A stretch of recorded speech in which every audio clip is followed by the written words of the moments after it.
April 13th, 2005. Bill Gates is at the CIA. They want to vaccinate the religion out of people. So this is some old footage here. But they're coming for you. See, we're going to play it here in a moment. I just want to say this real quick. See, back then, they were just talking about it. And now, they are trying to do it. Let's go ahead and see what Mr. Gates has to say. Excuse me, on the left over here, we have individuals who are religious fundamentalists, religious fanatics. And this is the expression, RT-PCR, real-time PCR expression of the VMAT2 gene. Over here, we have individuals. So let me complete. So over here, we have individuals who are not particularly fundamentalist, not particularly religious, and you can see there's a much reduced expression of this particular gene, the VMAT2 gene. Another evidence that supports our hypothesis for the development of this occur. What you see here is by spreading this virus, we're going to eliminate individuals from going on a bomb vest and going into a market, blowing up the market. So our hypothesis is that these are fanatical people, that they have overexpression of the VMAT2 gene, and that by vaccinating them against this, we'll eliminate this behavior. So we have some very, very remarkable data in this next slide. Here we have two brain scans. These are fMRIs. These are two different individuals with different levels of expression of VMAT2. On top is an individual who's a religious fanatic, an individual, and we've repeated this numerous times, that has high levels of VMAT2. Now, this individual down here who had low levels of the VMAT2 gene, this individual would self-describe as not particularly religious. In each case, these individuals were read a religious text.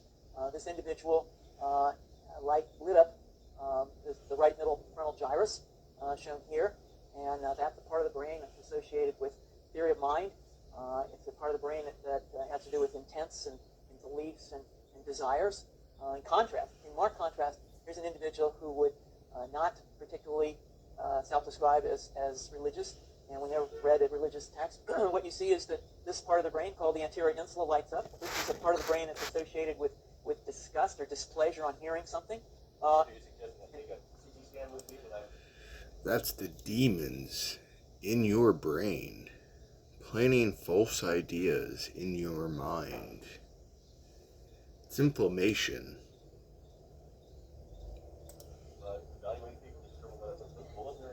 So the data that I'm presenting here supports the concept that we're proposing, and I think that we would not propose to do CT scans or fMRIs on individuals out in the hinterlands of Afghanistan.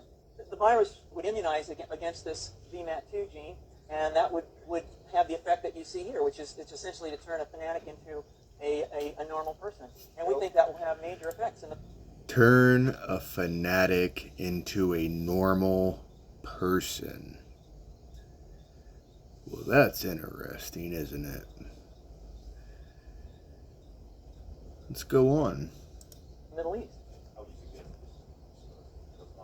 Well, so the present plan and the tests that we've done so far have used respiratory viruses, such as flu or rhinoviruses, and we believe that that's a satisfactory way to get the exposure of the largest part of the population. Most of us, of course, have been exposed to both of those viruses, and we're quite confident that this will be a very successful. Is he saying that they are using germ warfare or viruses to attack us? That's what it sounds like to me.